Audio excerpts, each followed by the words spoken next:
भुर्भुवस्वः तत्सवितुर्वरेण्यं भर्गो देवस्य धीमहि धियो यो नः प्रचोदयात्।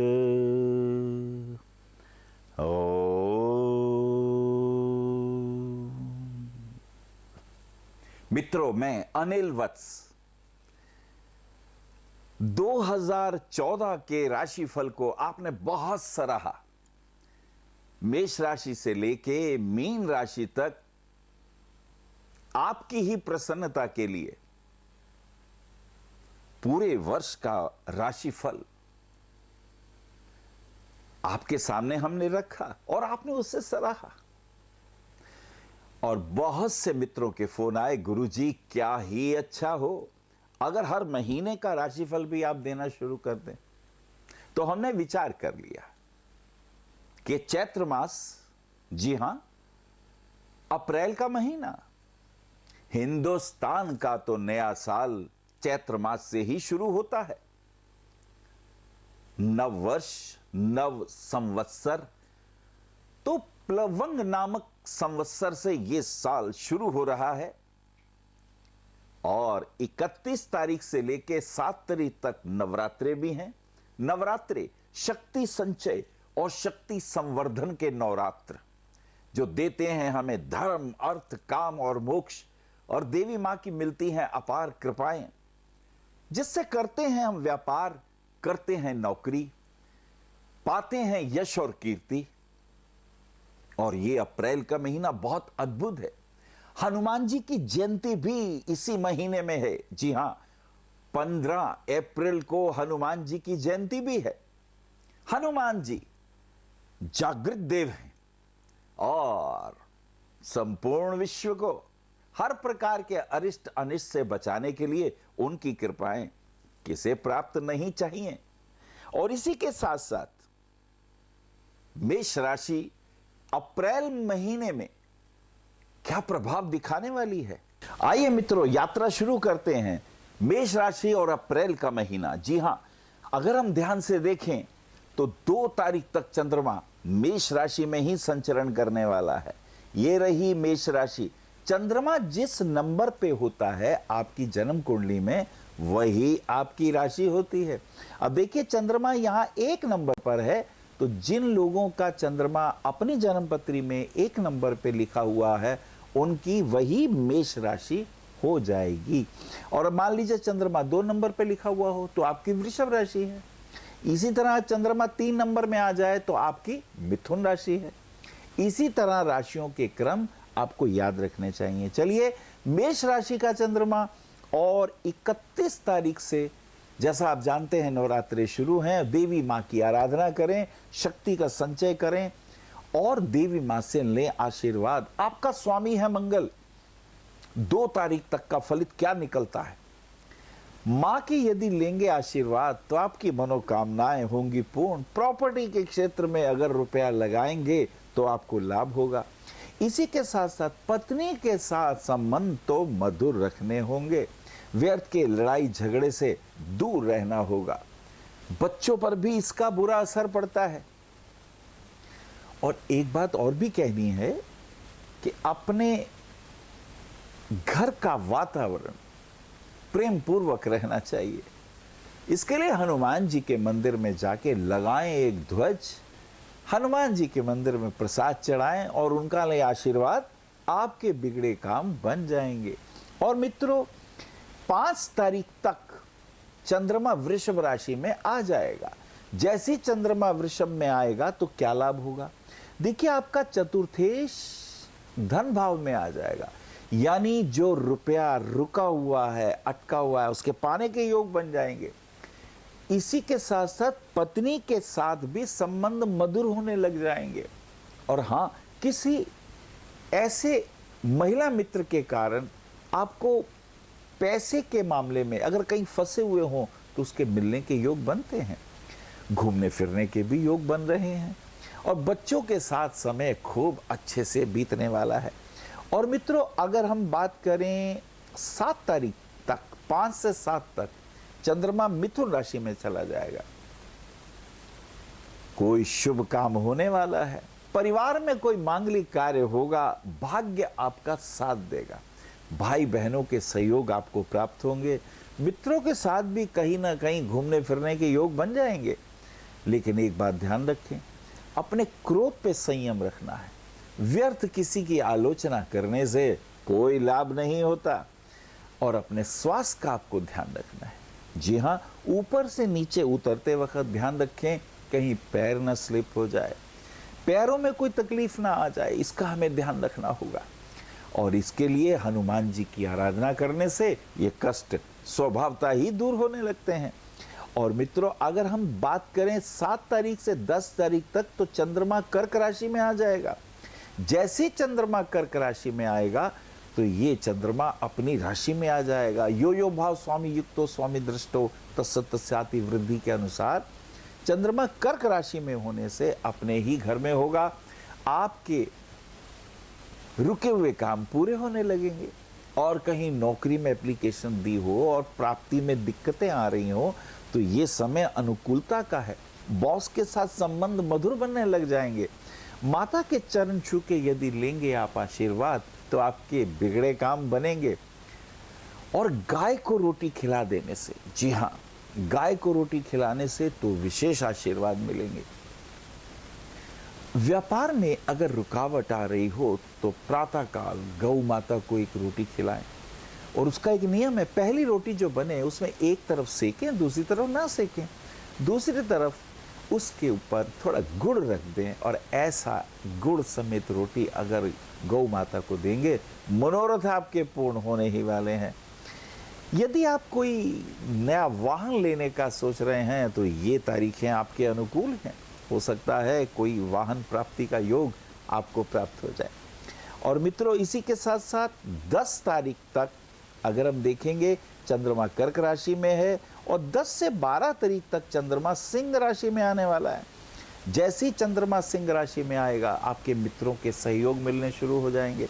बच्चों के साथ भी कुछ अच्छा होने वाला है। हो सकता है पार्टी इत्यादि में जाएं, बच्चे अपने मित्रों से मिलें और कुछ नए उनको मित्रों के कारण घूमने फिरने के योग बने। और आपके लिए भी एक बात कहनी है कि अच्छी सलाह से बिगड़े काम बन जाते हैं। कोई मित्र रूठ गया हो तो उससे मना लीजिए। एक बात कहें, ईगो बहुत दुखदाई होती है, झुकना बड़ा मुश्किल पड़ता है। लेकिन अगर चुनना हो अच्छे संपर्क या ईगो, तो दोस्तों बुद्धिमान लोग कहते हैं अच्छे मित्रों को चुन लेना चाहिए। अच्छे मित्रों का चुनाव सदा सुखदाई होता है। ये योग आपके लिए लाभदायक होगा। शेयर मार्केट में अगर रुपया वगैरह इन्वेस्ट कर रहे हैं तो जरा रुक जाइए, समय अनुकूल नहीं है। क्योंकि ऐसी स्थिति में मन करेगा कुछ रुपया लगाएं, लेकिन मुझे लगता है किसी को रुपया उधार ना दें, व्यर्थ धन इधर उधर मत लगाइए। खास करके शेयर मार्केट में उसमें नुकसान होने का योग बन जाता है। चंद्रमा जब सिंह राशि का आता है तो मन में बड़े दृढ़ प्रतिज्ञताएं, अच्छे विचार शुरू होते हैं। यह आपके लिए शुभ है। और इसी के साथ साथ पत्नी के साथ कहीं घूमने फिरने का भी योग है। मुझे लगता है कुछ ना कुछ खरीदारी होगी, रुपया अच्छे कार्यों में व्यय हो जाएगा। और मित्रों, कन्या राशि के अंदर 15 तारीख तक, जी हाँ 15 तारीख तक, ये बड़ी इंपॉर्टेंट तारीख है। क्यों? इस तारीख को सूर्य भी मेष राशि में आ जाएगा। लेकिन पहले हम चंद्रमा की बात कर लें। अगर क्रिकेट मैच खेलने जा रहे हैं तो मुझे लगता है अच्छे रन बनाएंगे। आज का दिन तो यादगार रहेगा। स्पोर्ट्स के क्षेत्र में और जिम इत्यादि जाने के मामले में ये आपके लिए शुभ है। विदेशी मित्रों से संपर्क बनने के योग बन रहे हैं, लेकिन अपने स्वास्थ्य का रखना है ध्यान। कोई चिंता तंग करेगी, क्योंकि गुस्से में किसी को हम कुछ कह दें और कहीं कोर्ट केस हो जाए, कहीं कोई व्यक्ति के अहंकार को चोट लग जाए, तो हमें ध्यान देना है। व्यर्थ के लड़ाई झगड़ों से अपने को बचाना भी है। और मित्रों, चंद्रमा जब कन्या राशि में आ रहा है तो आज के दिन एक और खास बात है, सूर्य भी मेष राशि में आ गया है। तो सूर्य मेष राशि में आए तो उच्च का हो जाता है। अब इसका अर्थ क्या हुआ? इसका अर्थ ये हुआ कि मान सम्मान की प्राप्ति होगी, नौकरी के अंदर प्रमोशन के योग बनेंगे, बॉस के साथ अच्छी मीटिंग होगी और जिसका प्रभाव आने वाले समय में आपको दिखाई देगा। पिताजी के आशीर्वाद लेने तो बहुत जरूरी बन जाते हैं, क्योंकि ऐसी स्थिति में कोई सोचा हुआ काम, कोई संकल्प जो आप चाहते हैं पूरा हो, वो पूरा होने का योग अब शुरू हो गया है। ये तिथियां आपके बड़े अनुकूल हो गई हैं। 17 तारीख को हम देखते हैं 15 से 17 के बीच में चंद्रमा अब तुला राशि के हैं। जैसी चंद्रमा तुला राशि का आएगा उस पर राहु और शनि का, सूर्य का, केतु का, ये सब प्रभाव दिखाई दे रहे हैं। ऐसी स्थिति में पत्नी के स्वास्थ्य का ध्यान रखना होगा। उनका मन थोड़ा चंचल होगा, कुछ श्वास में रुकावट होगी, कुछ मन में भय होगा। तो मित्रों ध्यान रखना है। मेष राशि वालों को हनुमान जी का स्मरण करना है। घर के अंदर क्लेश का वातावरण ना बने, इसका ध्यान रखना है। मुझे लगता है कोई विदेश यात्रा के भी योग बन रहे हैं, और ऐसी स्थिति में व्यापारिक दृष्टिकोण से यदि आपने कुछ सोचा है तो उसके अंदर सावधानी बरतें, कहीं पार्टनरशिप में नुकसान ना हो, इसका रखना होगा ध्यान। और इसी के साथ साथ 19 तारीख तक जब चंद्रमा वृश्चिक राशि में आएगा तो ये चंद्रमा नीच का होगा मित्रों। लेकिन एक बात का ध्यान रखना है, यहां जब चंद्रमा आता है तो स्पोर्ट्स की लाइन में, क्रिकेट की दुनिया में यदि आप खेलेंगे, अच्छे रन बनाएंगे, आपके स्ट्रोक्स, आपकी ड्राइव्स देखने वाले होंगे। वृश्चिक राशि का चंद्रमा अद्भुत काम करने लग जाता है। ये स्थिति ऐसी है कि थोड़ा सा आपको लड़ाई झगड़े से बचना है, आवेश पे काबू पाना है, और कोई भी बात जब सुने तो प्रेम पूर्वक उत्तर दें। वार्ता करने में आप चतुर हैं। क्रोध की बजाय बुद्धि का प्रयोग करके जब आप वार्ता करेंगे तो बिगड़े काम भी बन जाएंगे। और मित्रों इसी के साथ साथ 21 तारीख तक चंद्रमा धनु राशि में पहुंच चुका होगा। जी हां, 19 तारीख से लेके 21 तारीख तक की यात्रा आपको हम बता रहे हैं। चंद्रमा धनु राशि में, अब धनु राशि में ये भाग्य का स्थान है, the grace coming from God, ईश्वरीय कृपा का घर ये हो गया। गुरु की इस पे दृष्टि आ रही है, गजकेसरी योग भी बन रहा है, मित्रों से सहयोग बनेगा, भाइयों के साथ मिलजुल के कोई मांगलिक कार्य भी हो सकता है, कोई विवाह, कोई शगन इत्यादि की बात हो, कोई शुभ कार्य आपके घर में हो तो ये आपके लिए बहुत शुभ होगा। और इसी के साथ साथ घर गृहस्थी में तनाव से बचना है। मेष राशि वालों को अप्रैल के महीने में बहुत ध्यान रखना है। पत्नी के साथ लड़ाई झगड़ा नहीं करना। व्यर्थ के लड़ाई झगड़े से पत्नी नाराज होकर घर से चली जाए तो उसे बुलाना है, प्यार से केस को हैंडल करना है। दिस इज वेरी इंपॉर्टेंट, क्योंकि 7th हाउस पे राहु शनि का प्रभाव, सूर्य का प्रभाव, केतु का प्रभाव, कहीं ना कहीं गृहस्थी के अंदर लड़ाई झगड़े बढ़ जाए तो क्लेश बढ़ जाएंगे। इसका मित्र तुम्हें ध्यान रखना है। और इसके बाद हम 23 तारीख तक चंद्रमा की गति देखते हैं मकर राशि में। चंद्रमा जब मकर राशि में आता है तो नौकरी इत्यादि के योग, कहीं आपने एप्लीकेशन दी हुई हो तो कोई इंटरव्यू के योग बनेंगे। चंद्रमा जब मकर राशि में आता है तो एक बात का ध्यान रखें कि ये इट्स वेरी इंपॉर्टेंट, शनि की राशि में जा रहा है, फिजिकल वर्क ज्यादा होगा, मेहनत ज्यादा होगी, और उसके लाभांश भी प्राप्त होंगे, क्योंकि यहाँ चंद्रमा अपनी 7वीं दृष्टि से कर्क राशि को देखेगा।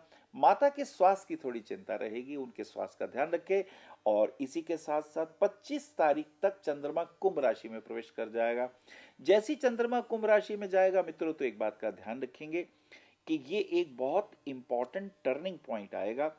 25 तारीख को चंद्रमा जब कुंभ राशि में आएगा तो अपने प्रेम संबंधों पे ध्यान देना होगा। देखिए, मित्रता करनी अच्छी बात है, लेकिन किसी के साथ चीटिंग हो जाए, आपसे हो जाए या आप कर लें या कोई आपसे करे, इससे सावधान रहना है मित्र आपको। This is very important. चंद्रमा कुंभ राशि में आएगा, शुक्र के साथ होगा, मन चंचल होता है। ऐसी स्थिति में हम व्यर्थ के कुछ ऐसे निर्णय गलत ना लेने जिससे हमें पछताना पड़े। तो दिस इज वेरी इंपॉर्टेंट। चारित्रिक संबंधों में ध्यान रखना है, क्योंकि वेद कहता है कि चरित्रहीना पुनंती ना वेदा, चरित्रहीन को तो वेद भी पवित्र नहीं करता। This very important. प्रेम प्रसंगों पे ध्यान रखना है। अच्छे महिला मित्र में उनके कंट्रीब्यूशन से कोई काम, फिल्म का काम हो सकता है, नाटक का काम हो सकता है, उसमें आपको लाभ हो सकता है, लेकिन संबंधों पे जरूर ध्यान दें। तो मेष राशि वालों के लिए ये महीना 27 से लेके आगे महीने के आखिर तक का मिला जुला हमने देखा। दोस्तों के संबंध अच्छे रहेंगे, स्वास्थ्य का ध्यान रखना होगा, गृहस्थी के सुखों में विशेष ध्यान रखना होगा, हनुमान जी की करनी होगी आराधना, और जैसे हमने बताया मूंगा रत्न पहनेंगे रिंग फिंगर में 6.25 या 6.5 रत्ती का, तो आपके लिए होगा शुभ। और फिर हम आपको बताएंगे अगले महीने के मई का महीना आपके लिए कैसा रहेगा, उसके लिए करना होगा इंतजार। हरिओ। हमारा पता है भविष्य कथन BE 279 गली नंबर 6 हरिनगर न्यू दिल्ली 110064। हमारे फ़ोन नंबर है 919891739999 919818189993 918860006030। हमारी वेबसाइट है www.bhavishyakathan.org। ईमेल है acharyaanilvats@gmail.com।